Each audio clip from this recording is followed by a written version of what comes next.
Okay, so today, once again, a development journey of China since 1949. Development journey of China since 1949. तो China Republic कब बना था? 1949 में। हाँ, इसका पूरा नाम क्या था रिपब्लिक का? क्या नाम इसका था रिपब्लिक? जब चाइना रिपब्लिक बना उसका नाम क्या था? बोलो रिया, सरगम, क्या हुआ? कोई मुझे बताओ। चाइना 1949 में रिपब्लिक बना, इसका नाम क्या था? आवाज़ नहीं आ रही है।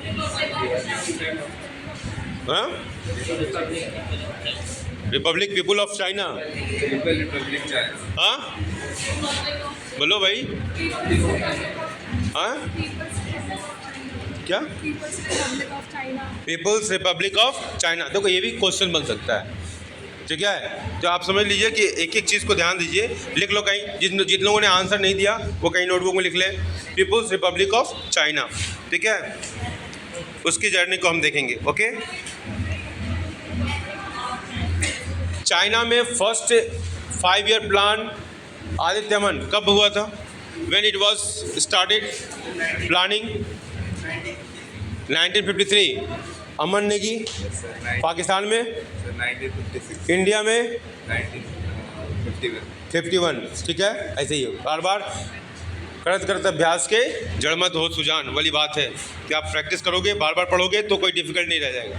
नहीं पढ़ते इसलिए हम कॉन्फिडेंस हमारा डाउन होता है। चलिए, तो announcement of first 5 year plan 1953। Initiation लिखो, हेडिंग लिखेंगे, बुलेट पॉइंट लिखेंगे। Initiation of the great leap forward, great leap forward GLF campaign in 1958। ये बहुत इंपॉर्टेंट बनता है कि 1958 के कैंपेन में, इसी में से कोई एक पॉइंट उठा लिया जाएगा कि ये किस कंट्री का इनिशिएटिव है ना? समझ रहे हो? कोई पॉइंट एक GLF का एक कोई पॉइंट अंदर से उठा लिया जाएगा और आपसे पूछा जाएगा कि ये पाकिस्तान में शुरू हुआ, इंडिया में शुरू हुआ या चाइना में शुरू हुआ, ठीक है? और ये किसका पार्ट है? ग्रेट प्रोलेटेरियन रिफॉर्म का पार्ट है या GLF का पार्ट है? क्वेश्चन ऐसे फ्रेम हो जाएंगे, करेक्ट ना? चलिए, क्या लिखा आपने?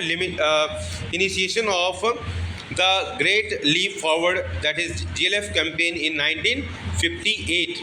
1958 GLF को अंडरलाइन कर लेंगे। पहला पॉइंट लिखेंगे, इट एम्ड एट इंडस्ट्रियलाइजिंग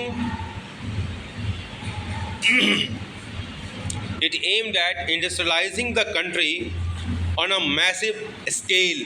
बड़े पैमाने पर चाइना में औद्योगिकरण, उद्योगों का निर्माण करने की योजना बनाई गई। It aimed at industrialising the country on a massive scale, mass level पर, बड़े पैमाने पर औद्योगिकरण। ये होता है विजनरी लीडरशिप।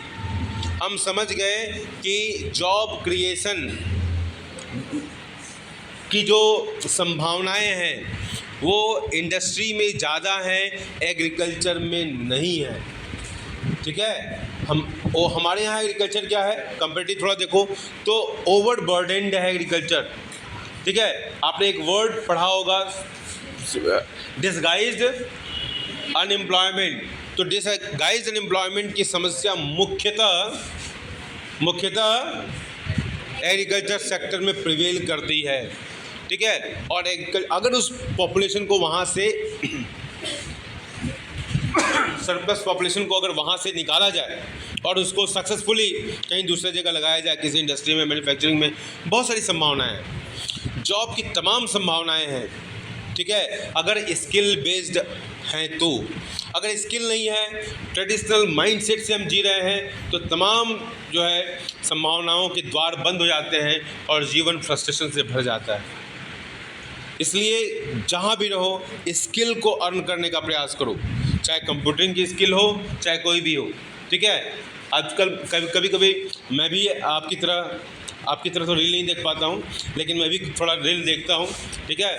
तो मैं रील देखता हूँ तो मैं बहुत सारे क्रिएटिव लोगों को देखता हूँ, बहुत सारी अच्छी अच्छी चीज़ें वहाँ रील में भी दिखाई जाती हैं, बहुत सारी संभावनाएँ दिखाई जाती हैं कि कैसे किस तरीके से लोग अपने जीवन को संवार रहे हैं। और पढ़ने का मतलब ही यही है ठीक है, आप उसमें क्या देखते हो वो आपकी इच्छा होती है, वो आपके माइंडसेट पे डिपेंड करता है।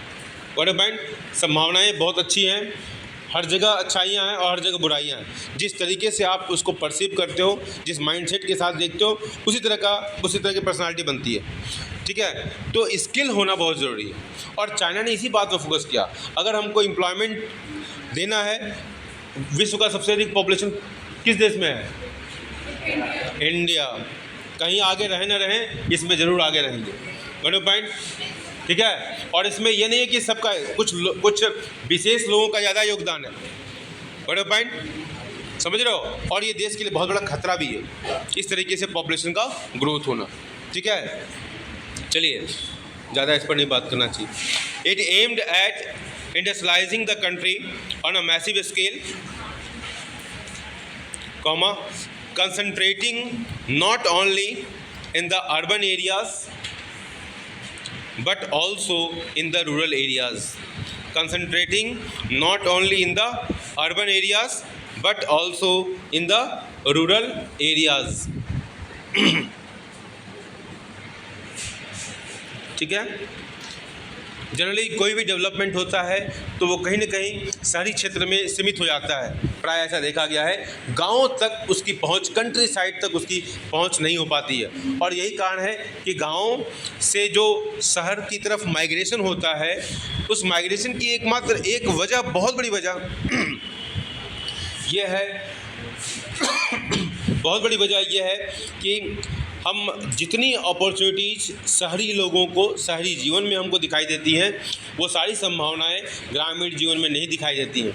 लोगों के एस्पिरेशंस पूरे नहीं होते हैं और उन एस्पिरेशंस को फुलफ़िल करने के लिए रूरल माइग्रेशन होता है। क्यों? बिहार से, ईस्टर्न यूपी से या कुछ और हिंदी बेल्ट से, राजस्थान या मध्य प्रदेश से लोग मुंबई, दिल्ली, कोलकाता, मेट्रोपॉलिटन शहर, मेरे कहने का मतलब है, की तरफ माइग्रेट करते हैं, क्योंकि सरकार की तरफ से जो योजनाएं आ रही हैं, उन योजनाओं को उस तरीके से उन राज्यों में नहीं दिया गया फ्रॉम द बिगिनिंग। अगर हम एग्रीकल्चर की बात करें तो एग्रीकल्चर में पायलट प्रोजेक्ट जो पंजाब, हरियाणा या राजस्थान के कुछ एरियाज़ या तमिलनाडु या आंध्र प्रदेश के कुछ एरियाज़ में लागू किया गया पायलट प्रोजेक्ट के रूप में ग्रीन रेवोल्यूशन, वो बिहार के किसी स्टेट में, किसी डिस्ट्रिक्ट में क्यों नहीं लागू किया गया? एक बात कह रहा हूँ, पायलट प्रोजेक्ट कहीं से भी हो सकता है, कोई वो राजनीतिक इशू नहीं है, लेकिन अगर वहाँ डेवलपमेंट नहीं हुआ, पायलट प्रोजेक्ट नहीं लॉन्च हुआ, तो निश्चित रूप से विकास की संभावनाओं, तो विकास की जो संभावनाएं हैं वो तो अलग अलग होंगी। और जब कोई क्षेत्र बहुत ज़्यादा डेवलप हो जाता है और कोई क्षेत्र पिछड़ा रह जाता है विकास की गति में, तो निश्चित रूप से वहाँ से लोग दूसरी जगह। आप अच्छे इंस्टीट्यूट की तलाश करते हो कि नहीं करते हो पढ़ने के लिए? अच्छे जगह एडमिशन हो या नहीं हो, करना चाहते हो कि नहीं करना चाहते हो? हाँ, तो हर व्यक्ति अच्छी संभावनाओं की तलाश करता है। और ये बहुत बड़ा कारण है कि जो अनबैलेंस ग्रोथ है, हर समय नाम के एक इकोनॉमिस्ट थे, उन्होंने इस थ्योरी को दिया था, अनबैलेंस ग्रोथ, तो वो उसको अच्छा मानते हैं। लेकिन मेरा मानना है कि बहुत ज़्यादा अनबैलेंस हो जाने पर वो इकोनॉमी में disparities, per capita income, unnecessary movement, जिससे अब मान लो कि बहुत सारे स्टेट में, दिल्ली में मान लो बहुत सारे स्टेट के लोग आ रहे हैं, दिल्ली का डेंसिटी ऑफ पॉपुलेशन बढ़ गया, ट्रैफिक पर लोड बढ़ गया, सैनिटेशन प्रॉब्लम, वाटर इशू, सब तमाम तरह की संभावनाएँ ख़त्म हो रही हैं। पॉइंट। और यहाँ के जो मूल जिससे रहने वाले लोग हैं उनके लिए प्रॉब्लम हो सकती है, वो कहेंगे बाहरी ऐसे चिल्लाएंगे, वो बाद में इंटरपर्सनल रिलेशनशिप को अफेक्ट करेगा। ठीक है, आपस में सिटीजन्स में कॉन्फ्लिक्ट क्रिएट करेगा। तो why not system should decentralise the economic development. और यही कारण है कि नॉर्थ ईस्ट में हमारे यहाँ एक लोकसभा के स्पीकर हुआ करते थे, P.A. संगमा, बहुत अच्छे इंसान थे, बहुत ऑनेस्ट थे। और उनका एक स्टेटमेंट है, जब 1989 में जब हाई स्कूल में था तब उनका स्टेटमेंट आया था पेपर में, और उन्होंने एक स्टेटमेंट दिया था, बड़ा ही painful, being a citizen, patriotic citizen of this country, किसी को भी अच्छा नहीं लगेगा। तो उन्होंने कहा कि इस देश के बहुत सारे लोग तो हमको अपने देश का भी नहीं समझते हैं। ठीक है, ये ठीक है कि नॉर्थ ईस्ट के लोग का थोड़ा सा कॉम्प्लेक्सन थोड़ा सा अलग होता है, ठीक है, लेकिन एक स्टेटमेंट इस तरह का आ जाना, वो भी कौन, एक पब्लिक फिगर, वो भी लोकसभा अध्यक्ष, एक बहुत बड़ी पोस्ट होती है, देश का सेंट्रल फिगर होता है, कहीं ना कहीं राष्ट्रपति, प्रधानमंत्री के बाद कहीं ना कहीं पूरा देश उसको विजुलाइज करता है, देखता है। तो वैसा व्यक्ति अगर इस तरह का बोल रहा है तो मतलब समझ लो कि ग्राउंड लेवल का व्यक्ति, कॉमन सिटीजन के मन में क्या फीलिंग होती होगी। और मैंने खुद अनुभव किया है कि नॉर्थ ईस्ट कि लोगों के साथ कहीं ना कहीं अनएजुकेटेड लॉट के द्वारा कहीं ना कहीं अननेसेसरी कमेंट, इस तरह की चीज़ें हमने खुद सुनी है, वो बुरा लगता है, वो पेनफुल होता है। बट पॉइंट, तो ये सारी चीज़ें देश को तोड़ती हैं। चलिए next point, in the urban areas people were encouraged to set up industries in their backyards. In the urban areas, people were encouraged to set up industries in their backyards. Whereas in rural areas, communes were established. Communes का मतलब मुझे कोई बताएगा? हाँ, collective farming, very good. Collective farming का नाम उसमें bracket में लिख लो, कम्यून जहाँ लिखा उसके ब्रैकेट में लिख लो, collective system of collective farming, very good, system of collective farming. जहाँ मैं रिपीट कर दे रहा हूँ, in the urban areas people were encourage to set up industries in their backyards, whereas in rural areas communes were established.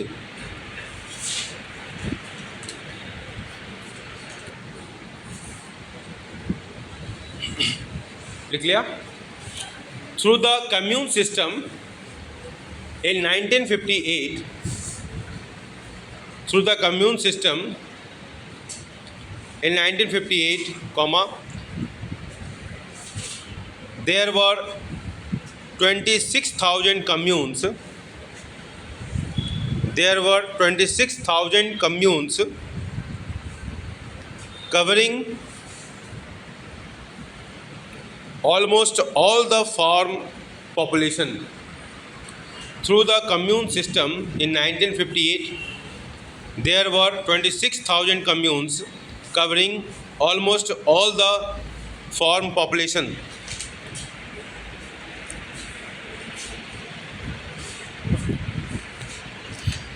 Next point, problem faced by GLF campaign. Problems faced by GLF campaign. Problem bullet point के रूप में लिखेंगे, problem faced by GLF campaign. First point, a severe drought caused havoc in China. Severe drought, सूखा. A severe drought caused havoc in China, HAVOC, आतंक, havoc, ठीक है, उथल पुथल, किसी भी सेंस में इसको यूज कर सकते हैं. A severe drought caused havoc in China, killing about 30 million people. 30 million लोग मारे गए. फास्ट लिखिए, a severe drought caused havoc in China, killing about 30 million people. Second point, when Russia had conflicts with China, second point, when Russia had conflicts with China,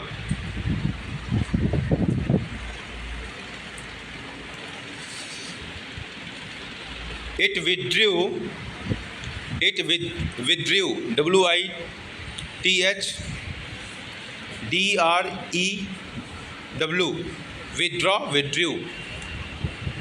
draw, WITH, withdrew. When Russia had conflicts with China, it withdrew its professionals from China.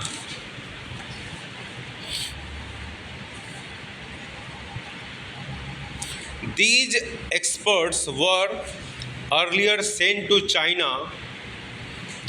These experts were earlier sent to China to boost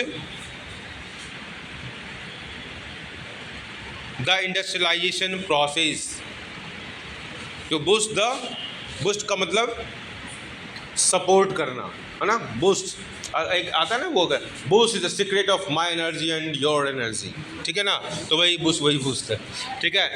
boost the industrialisation process.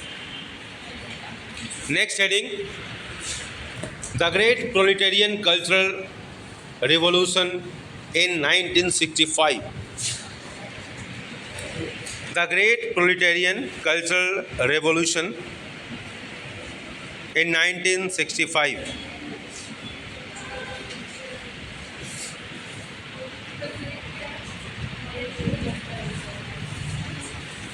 ठीक है, the great proletarian cultural revolution in 1965. आप लोग revision करते रहिए, समझ रहे हैं? जैसे ही इससे मुक्ति मिलेगी मैं तुरंत रिवीजन पर आऊँगा, लेकिन रिवीजन करते रहिए. और मुक्ति से बोलने की जरूरत नहीं, सिलेबस कंप्लीट हो गया, समझे ना? किताब सब लोग हायर करने लगेंगे, मुझे अपना पीरियड लेने का पूरा अधिकार है ना. ये सब गलत बात मत कीजिए आप लोग, कुछ बच्चे हमेशा करते हैं. ठीक है, the great proletarian cultural revolution in 1965. Mao Zedong, नाम कितना बढ़िया है. माओ जेडोंग, MAOZEDONG, डोंग, माओ जेडोंग. ठीक है, माओ जेडोंग, ZEDONG, डोंग. एक हो ना नॉर्थ कोरिया का, एक है, देखिए हो कभी नॉर्थ कोरिया के? हाँ देखियो नॉर्थ कोरिया वाले को, हाँ, किम जोंग डोंग. ठीक है, देखियो.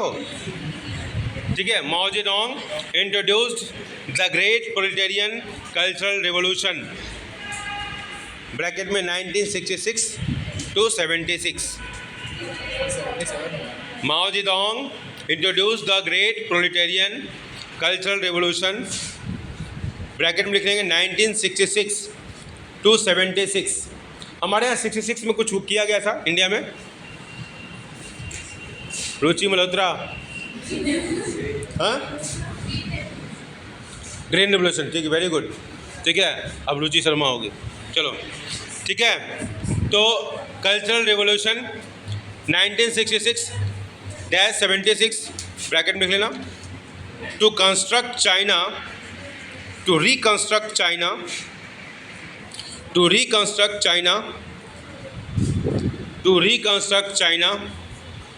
from an agrarian economy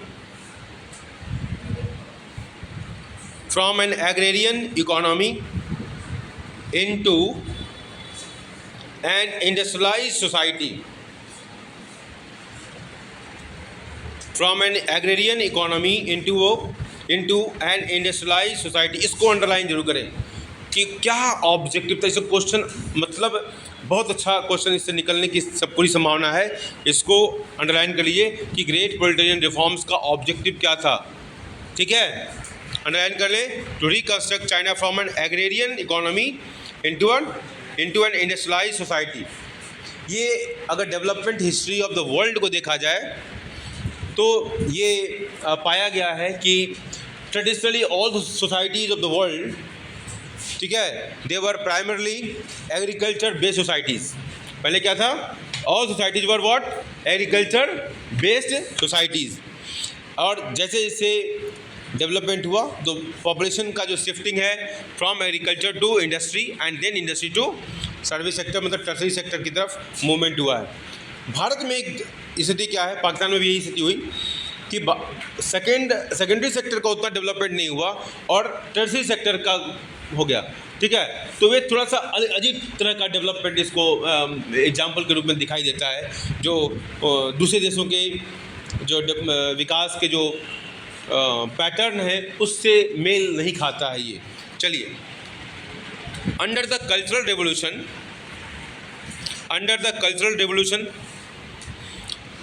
students and professionals were asked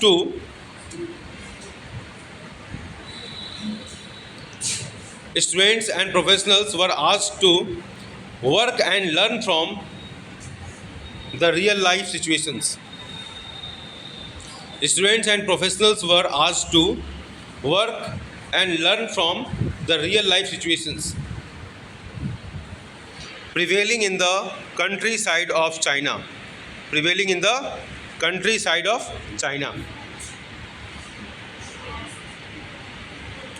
Next heading, Prevailing in the countryside of China, students and professionals were asked to work and learn from the real life situations prevailing in the countryside of China. जो हमारा education system कहता है, नया education जो policy है 2020 की, जो visionary education policy है, वो कहती है एक्सपीरियंशियल लर्निंग। ठीक है, विनोबा भावे ने बहुत पहले कहा था हमारे यहाँ। ठीक है, विनोबा भावे ने कहा कि रियल लाइफ, हम एग्रीकल्चर बीएससी एग्रीकल्चर कर ले रहे हैं या एमएससी कर रहे हैं, और रियल लाइफ एक केमिस्ट्री का जो किचन में जो केमिस्ट्री का लैब है, हमारे किचन में केमिस्ट्री लैब है, मिनी केमिस्ट्री लैब है कि नहीं है, उस लैब की वैज्ञानिकता को नहीं समझ पा रहे। विनोबा भावे कहते थे कि बच्चों को जब तक रियल लाइफ सिचुएशन से आप जोड़ेंगे नहीं, आप पढ़ा रहे हो बायो में आप पढ़ा रहे हो कि रूट्स है, ये है, वो सब कुछ पढ़ा रहे हो, आप बच्चों को ग्राउंड में ले जाओ, खेतों में ले जाओ, वहाँ कुछ काम कराओ, उनको 1 घंटे का आधे घंटे का वर्कशॉप कराओ, वहाँ पर खेतों में किसानों के साथ बातचीत कराओ। ये तो चाइना ने किया। चाइना ने क्या किया कि कल के डेट में जब बच्चे निकलेंगे स्कूल सिस्टम से को छोड़कर, उनके पास कुछ नहीं, हैंडीकैप्ड होंगे बच्चे, हैंडीकैप्ड, उनको कुछ आता नहीं होगा। हम घर में रहते हैं लेकिन ऑब्जर्वेशन क्या है, 0, खाना बनाना नहीं आता है। ये क्या है, ये हैंडीकैप्ड सिटीजन्स पैदा हो रहे हैं। ठीक है, सीरियल देखने के लिए, रील देखने के लिए समय है, लेकिन मदर के साथ कंट्रीब्यूट करने में नहीं है। पहले के समय में एक सिस्टम था, कम से कम गर्ल्स के साथ होता था कि उनको खाना बनाना, सिलाई करना, ये सब का वीविंग करना, ये सब सिखाया जाता था, है ना। आज फैशन की दुनिया में, अनवांटेड वेस्टर्न इम्पैक्ट में, इन सब चीज़ों को हमने ऑर्थोडॉक्स बना दिया।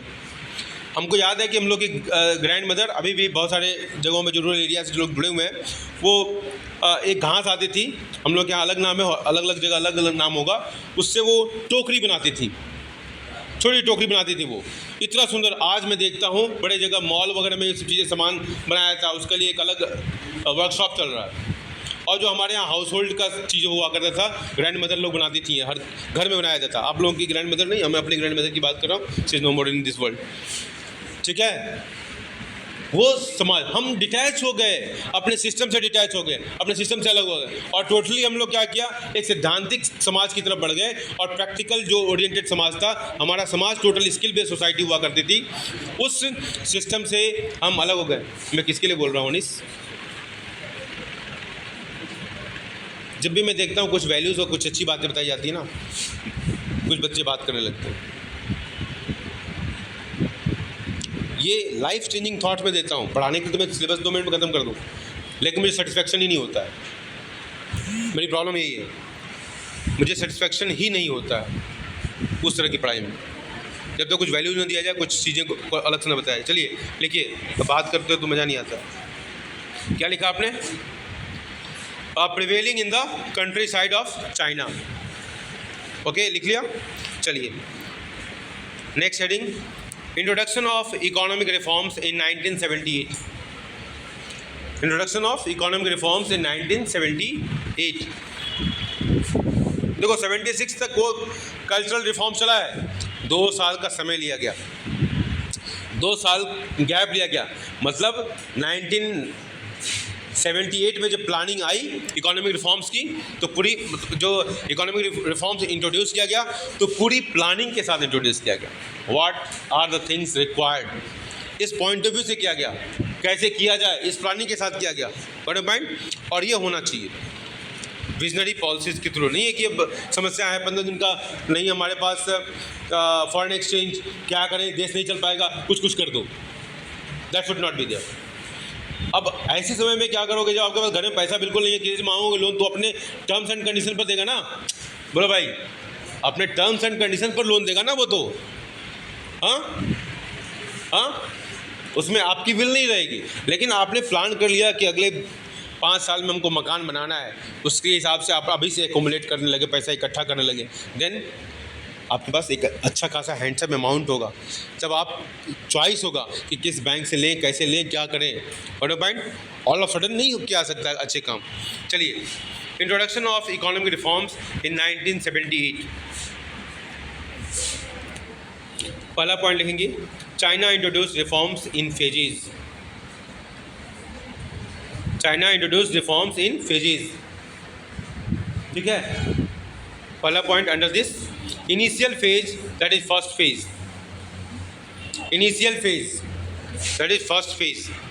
अब डैश देकर लिखेंगे इसके अंदर under this reforms were initiated in agriculture, foreign trade and investment sector. किसमें? Agriculture, foreign trade, investment. Under this reforms were initiated in agriculture, foreign trade and investment sector. Underline कर लेंगे तीनों पॉइंट को, agriculture, foreign trade and investment sector. इससे भी question उठ के आ जाएगा, फर्स्ट पेज में कहाँ रिफॉर्म्स हुआ, ऑप्शन अलग अलग कर देगा, अब कन्फ्यूजन हजार होगा आपको। ठीक है, ठीक है, क्या था लास्ट, आप ही लोग बताओ। इन्वेस्टमेंट, ठीक है, very good. In agriculture for instance, Tanya, in agriculture for instance commune lands were divided into small plots. commune land, Govind, commune system में क्या था? What is commune system? ये इंडस्ट्रियल सेक्टर में कब शुरू किया गया था कम्यून सिस्टम? इंडस्ट्रियल सेक्टर में शुरू किया गया था, एग्री ना? हाँ, ठीक है अनुष, तो इंडस्ट्रियल सेक्टर में कम्यून सिस्टम को कब शुरू किया गया था? 1958 में। आशीष पाल, इंडस्ट्रियल सेक्टर में कम्यून सिस्टम को, आदित्य अमन, इंडस्ट्रियल सेक्टर में कम्यून सिस्टम कब शुरू किया गया था? 1978, ठीक है, बोलिए। 1958 में इंडस्ट्रियल सेक्टर में शुरू किया गया था। ये इंडस्ट्रियल सेक्टर में शुरू किया गया था कि एग्रीकल्चर में? मैं क्या बोल रहा हूँ, मैं बार बार बोल रहा हूँ इंडस्ट्रियल सेक्टर, कोई ऑब्जेक्शन नहीं कर रहा। विवेक बोल रहा था लेकिन मैंने विवेक को दबा दिया, उसकी आवाज़ को दबा दिया मैंने। एग्रीकल्चर सेक्टर में जब आपको मैंने लिखवाया अलग से, इसका मतलब क्या हो, केवल लिख रहे हो और ध्यान से नहीं लिख रहे हो। कम्यून सिस्टम को मैंने लिखवाया था ना ब्रैकेट में, देखो, collective system of collective farming, तो फिर कैसे इंडस्ट्रियल सेक्टर में होगा? फार्मिंग इंडस्ट्री में होता है क्या? चलो ध्यान से लिखिए, क्या लिखा? Commune lands were divided into small plots which were allocated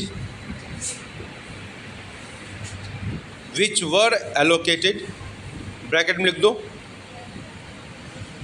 for use not ownership, for use not ownership, bracket closed, to individual households,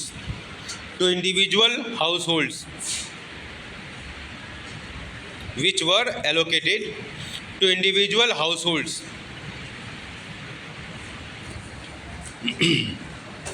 Full stop.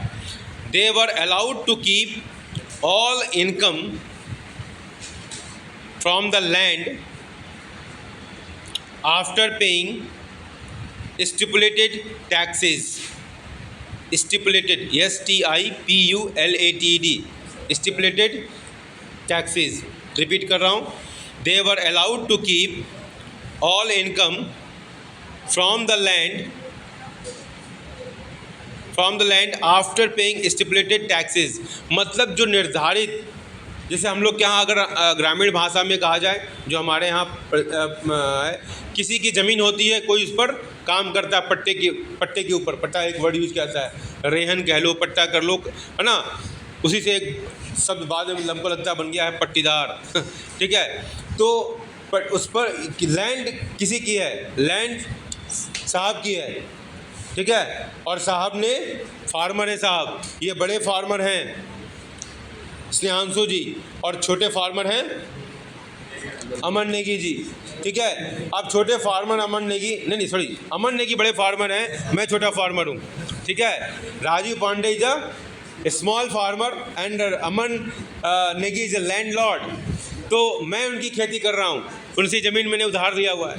ठीक है, तो ये तो हमारे यहाँ तो इंडिविजुअल ओनरशिप है। अमन नेगी इज अ फार्मर, उनकी अपनी लैंड है, लेकिन चाइना में ऐसा नहीं था।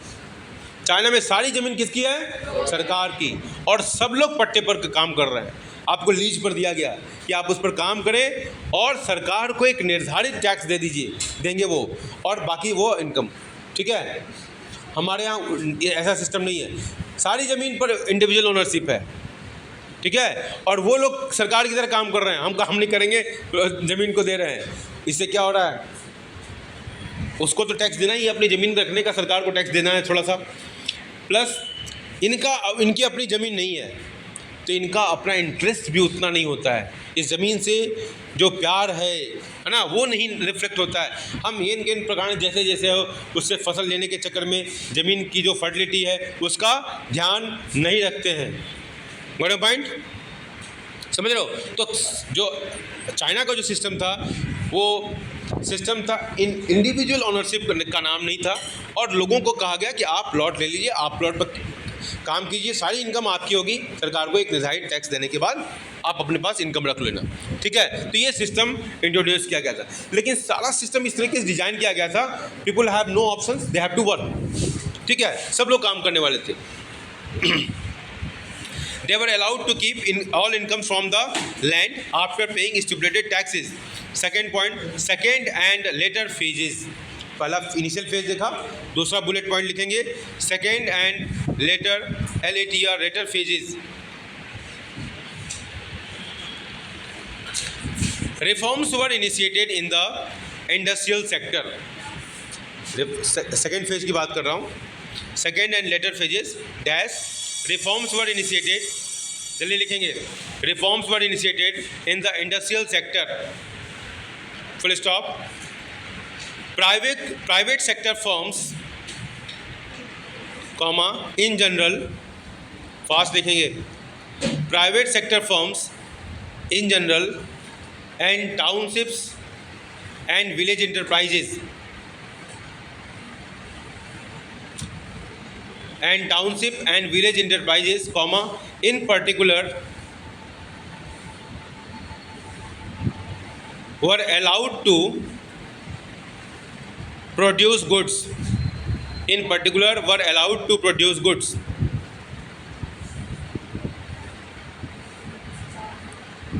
ठीक है, full stop.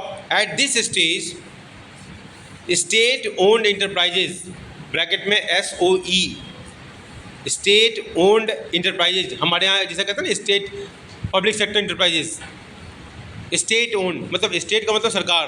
ठीक है, सोशलिज्म में स्टेट ही बोलते हैं, हम जिसको कंट्री बोलते हैं वो स्टेट बोलते हैं। ठीक है, स्टेट ओन्ड इंटरप्राइजेज, ब्रैकेट में लिख लेंगे SOE, bracket close, were made to face competition.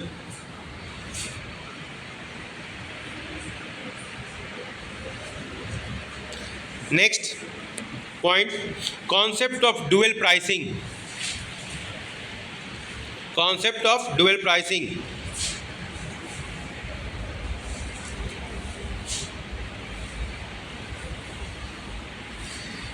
This means fixing the prices in two ways.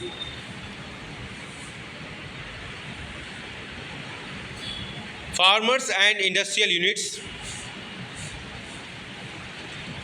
were required to buy and sell fixed quantities of inputs and outputs.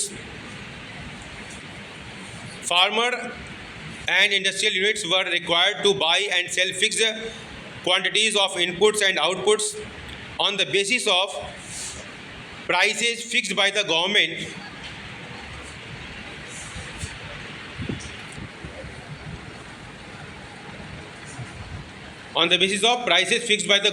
and the rest were purchased and sold at market prices.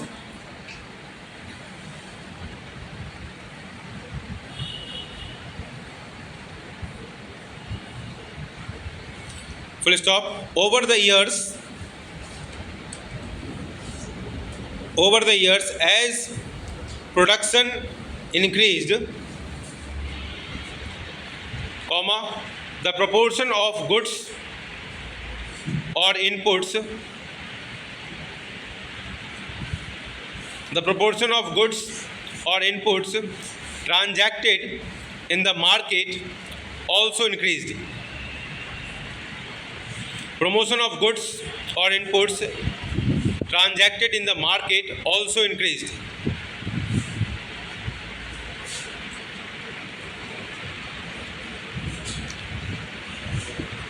Over the years, as production increased, the proportion of goods or inputs transacted in the market also increased. Last point, special economic zones, SEZs. और SEZ की तरह अब नया concept आया है 2020 में education policy में, special educational Jones. ठीक है, हमारे यहाँ भी SEZ आया. हमारे यहाँ का SEZ सक्सेसफुल नहीं रहा, चाइना में सक्सेसफुल रहा. पॉलिटिकल कमिटमेंट लिख लेंगे. In order to attract foreign investments, fast लिखेंगे बेटा. In order to attract foreign investments and technology, SEZs were set up. China adopted ODP policy, मतलब open door policy. Open door policy as a major economic reform initiative. China adopted the open door policy, ODP, as a major economic reforms initiatives. It helped to get huge FDI. FDI का मतलब अमन Negi. It helped to get huge amount of FDI. बोलिए. FDI, Archit Pandey ji. FDI, Shivanshu Shukla, Sandeep, Anees, Snehanshu, Khushmeet, Adityaman, Anush, Ashish Pal, Priyanshu Raj. Foreign direct investment, very good. चलिए इसी के साथ हम इस point को खत्म करते हैं. पीरियड हो चुका है. Thank you, have a nice day.